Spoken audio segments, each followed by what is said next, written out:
One shot lecture में हम cover करने वाले हैं रे ऑप्टिक्स चैप्टर को। इसके अंदर मेनली हम बात करेंगे लाइट रे के बारे में। तो लाइट जो होती है वो एक EMW है, मतलब इलेक्ट्रोमैग्नेटिक वेव है, और इसकी स्पीड वैक्यूम में होती है 3 × 10⁸ मीटर पर सेकेंड, और इसकी स्पीड जो है मीडियम टू मीडियम वैरी करती है।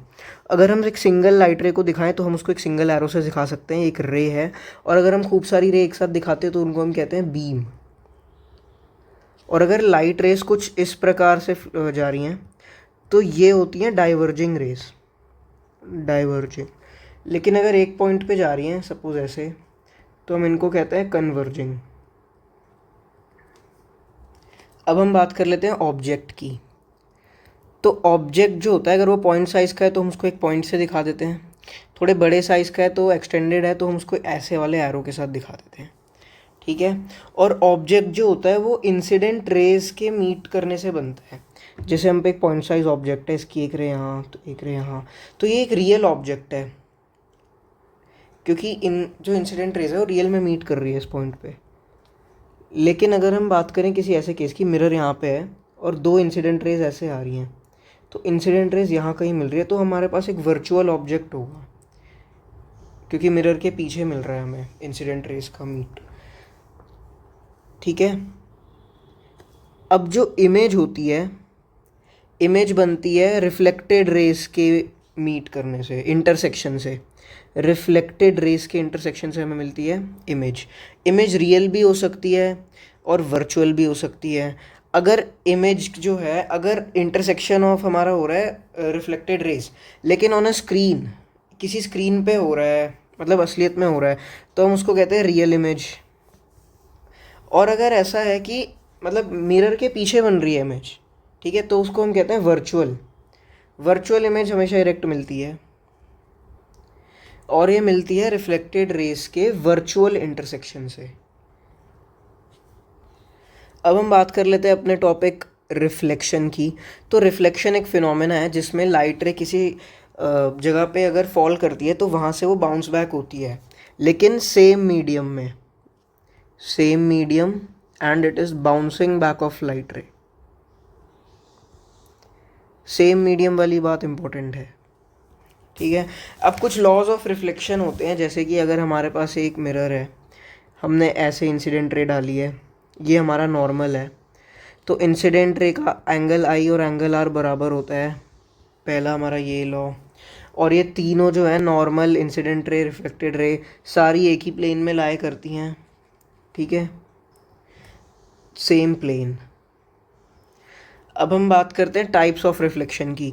टाइप्स ऑफ रिफ्लेक्शन में कुछ नहीं है, रेगुलर और इरेगुलर। अगर सरफेस कुछ ऐसा है और रिफ्लेक्शंस कुछ ऐसे हो रही हैं, ये है हमारे पास एक रेगुलर रिफ्लेक्शन का एग्जांपल। इरेगुलर में हम इरेगुलर सरफेस बना देंगे और उस पर कैसे भी कर देंगे रिफ्लेक्शन, ऐसे कुछ भी। अब बात करते हैं वेक्टर फॉर्म ऑफ रिफ्लेक्शन। मान लेते हैं हमारे पास एक इंसिडेंट रे, रिफ्लेक्टेड रे, ये नॉर्मल है, इंसिडेंट रे ए कैप और रिफ्लेक्टेड रे बी कैप। तो इसको वेक्टर फॉर्म में ऐसे शो करते हैं, B cap equals A cap -2 A cap dot N cap, और उसकी डायरेक्शन एन कैप। तो ये है वेक्टर फॉर्म। अब हम बात करेंगे प्लेन मिरर की। तो प्लेन मिरर जो है हमेशा हमें देता है वर्चुअल और इरेक्ट इमेज, ठीक है। और इसके अंदर एक फिनोमेना होता है लेटरल इन्वर्जन, जिसके अंदर हमें लेफ़्ट की चीज़ राइट में दिखती है और राइट की चीज़ लेफ़्ट में दिखती है। इमेज का डिस्टेंस और ऑब्जेक्ट का डिस्टेंस सेम होता है, ठीक है। और इमेज की वेलोसिटी ऑब्जेक्ट की वेलोसिटी भी सेम हो सकती है। इमेज का जो साइज़ होता है वो सेम रहता है ऑब्जेक्ट के साइज से, ठीक है। और मैग्निफिकेशन जो होता है वो +1 का होता है, ठीक है, क्योंकि साइज सेम है तो मैग्निफिकेशन +1 का मिलेगा। प्लेन मिरर की जो फोकल लेंथ होती है वो इनफाइनाइट होती है। अब हम बात करेंगे एंगल ऑफ डेविएशन की। मान लेते हैं हमारे पास एक इंसिडेंट रे आई थी ऐसे और यहाँ से रिफ्लेक्ट होकर चली गई। अब रिफ्लेक्टेड रे कितनी डेविएट हुई है पाथ से वो हम देखते हैं, इंसिडेंट रे सॉरी। तो ये जो एंगल है ये हमारा एंगल ऑफ डेविएशन है, डेविएशन, ठीक है। तो इसको हम मेजर कर लेंगे बड़ी ही आसानी से, थोड़ी ज्योमेट्री लगा के। तो इसको मेजर करेंगे तो हमारे पास एक सिंपल फार्मूला आ जाएगा। जो हमारा एंगल ऑफ डेविएशन है वो इक्वल है 180 minus 2 times of angle of incidence. ठीक है, या फिर हम इसको रेडियन फॉर्म में भी लिख सकते हैं। 180 की जगह पाई लिख देंगे और 2i। एक और केस है हमारे पास, अगर लाइट रे परपेंडिकुलर फॉल कर रही है सरफेस पे, मतलब नॉर्मल के थ्रू इंसिडेंट, तो ये इसी पाथ पे रिफ्लेक्ट हो जाएगी सॉरी।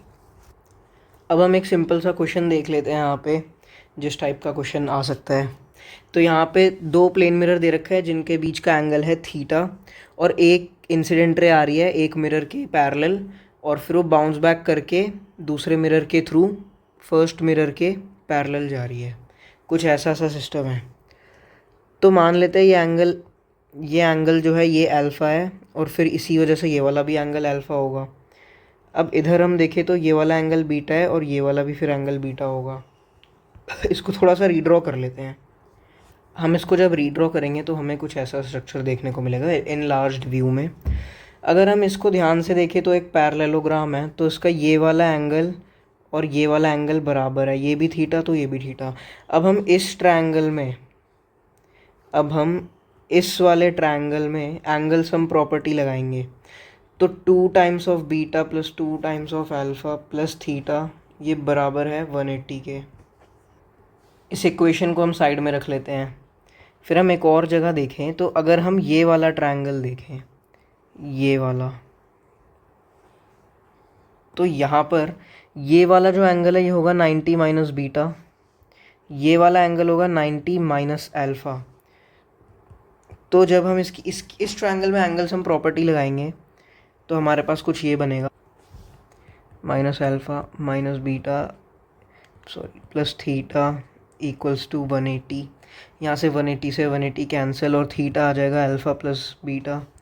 अब हम इस अल्फ़ा प्लस बीटा की को यहाँ पे थीटा से सब्सटीट्यूट कर देंगे, तो ये हमारे पास बनेगा 3 थीटा इक्वल्स 180, जिसके बाद हम सॉल्व करेंगे तो हमारे पास थीटा इक्वल्स टू 60 डिग्री आ जाएगा। तो हमें ये पता चल गया कि दोनों मिरर जो थे 60 डिग्री के एंगल पे इंक्लाइन थे। तो अब हम एक टॉपिक की बात कर लेते हैं जो कि है रोटेशन ऑफ मिरर। इसके अंदर हम एक प्लेन मिरर को रोटेट करेंगे। मान लेते हैं हमारे पास एक प्लेन मिरर ऐसे है, हमने इसको थीटा एंगल से रोटेट कर दिया तो ये ऐसा बन गया। पहले इसके ऊपर एक इंसिडेंट रे मान लेते हैं हम ऐसे आ रही थी, और उसका नॉर्मल भी इसी डायरेक्शन में था, लेकिन अब जब इसको ऐसे टिल्ट किया है तो यहाँ पे नॉर्मल ऐसे हो जाएगा। मान लेते हैं हमने इसको थीटा एंगल से रोटेट किया है, ठीक है, ये एंगल थीटा है।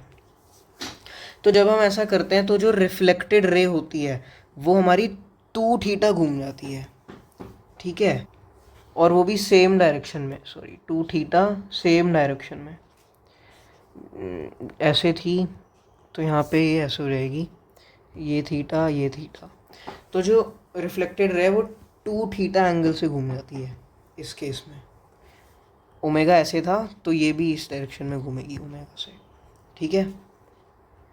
और ये केस तब था जब हमने इंसिडेंट रे फिक्स रखी थी, इंसिडेंट रे फिक्स, ठीक है। अब अगले केस में सपोज हम मिरर को फिक्स कर देते हैं। तो हमने मिरर सपोज ऐसे ले लिया, इसको हमने फिक्स कर दिया ग्राउंड पे। तो अब हमने इंसिडेंट रे ली, इंसिडेंट रे को हम मूव करेंगे, ठीक है। मान लेते हैं हमने इसको, पहले ऐसा केस था, हमने इसको थीटा एंगल से रोटेट करा इस डायरेक्शन में, मान लेते हैं 10 डिग्री, ठीक है।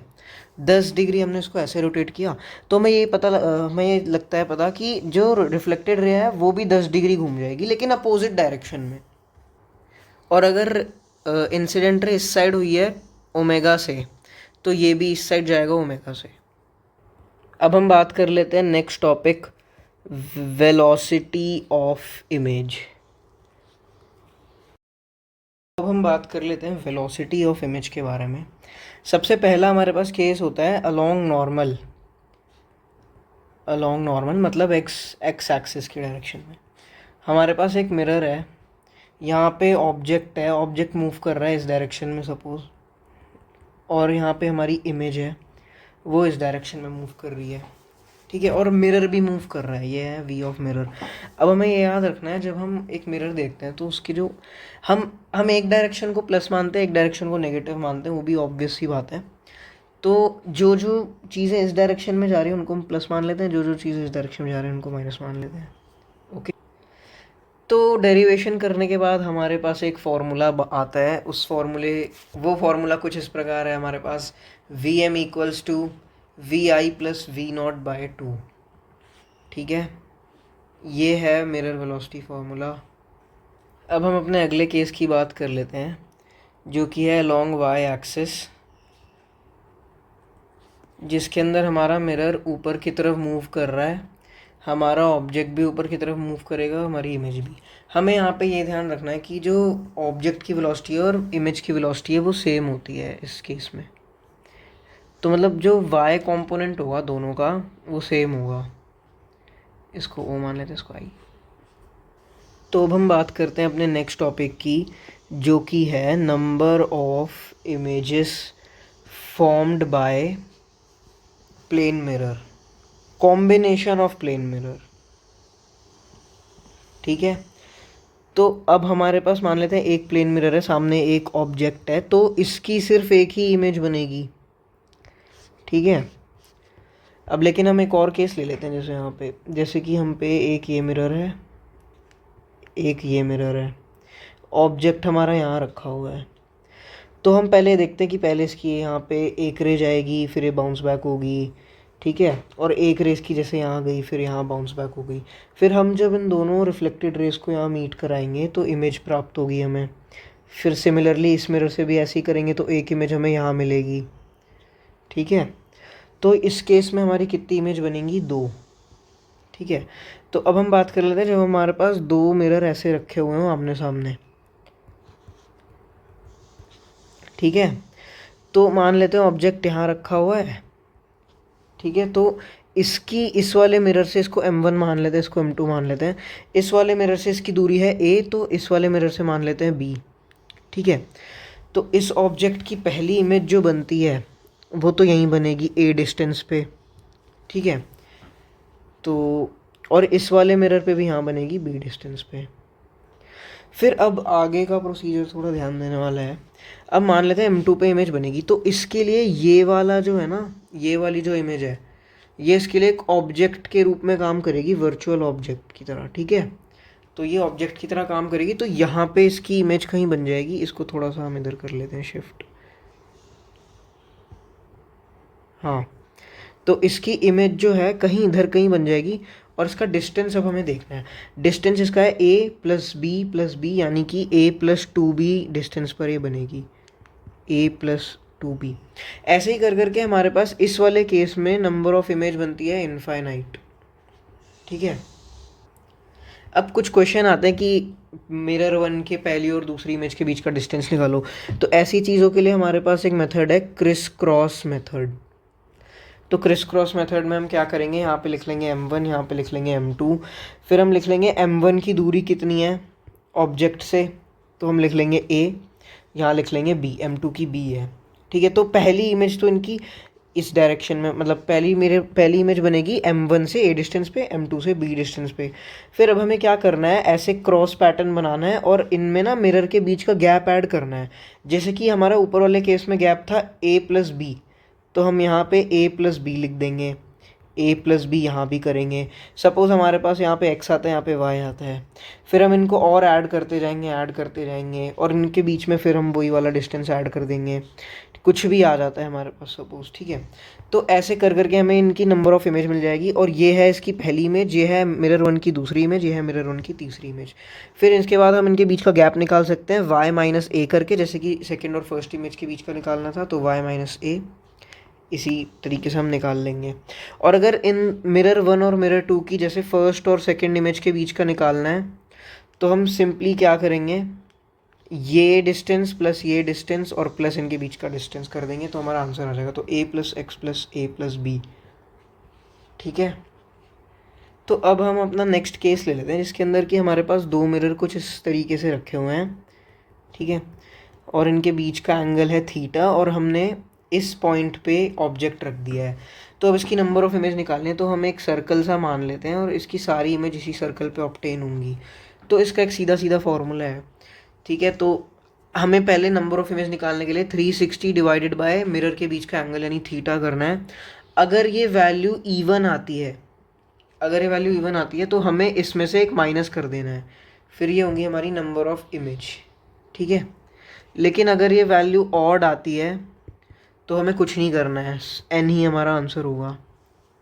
ये हम माइनस इसलिए करते हैं क्योंकि हमारी एक इमेज बनती है ओवरलैपिंग, एक ओवरलैपिंग इमेज बनती है, तो दोनों मिरर जो इमेज बनाएंगे एक ही पॉइंट पे लाई करेगी।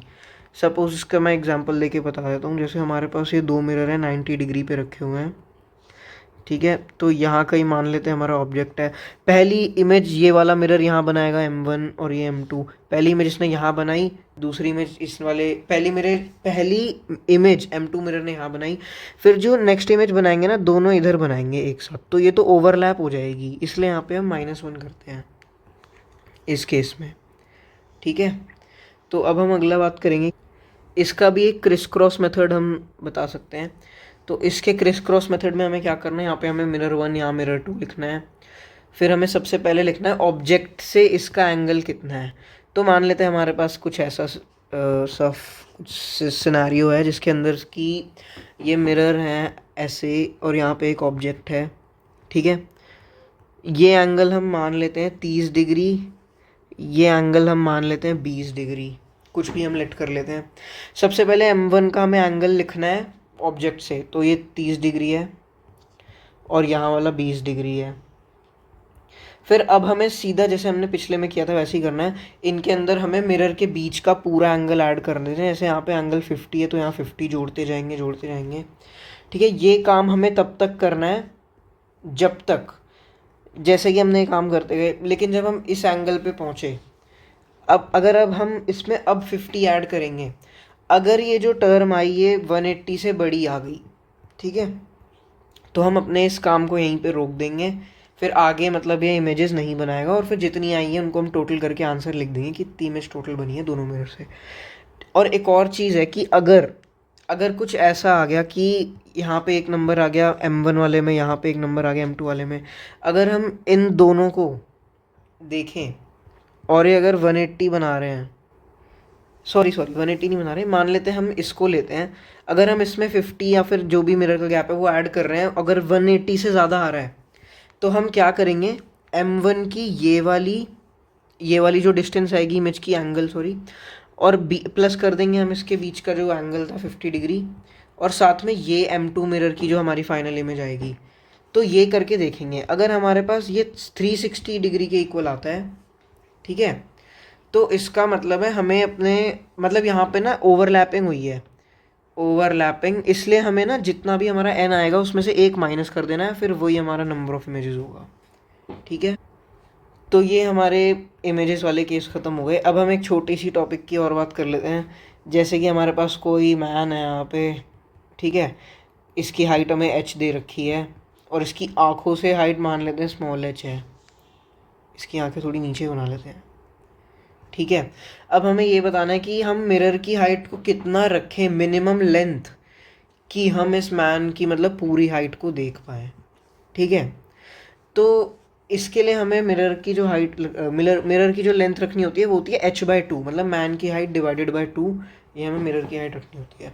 और हमें इसको कितना ऊपर रखना है ग्राउंड लेवल से, वो होगा स्मॉल h/2, ठीक है, और ये होगा h/2, ये होगा स्मॉल h/2, मतलब स्मॉल h/2 डिस्टेंस अगर हम इस मिरर को ऊपर रखेंगे और इस मिरर की हमें लेंथ लेनी है h/2, तब हमें जाके इस मैन की फुल लेंथ दिखेगी, ठीक है।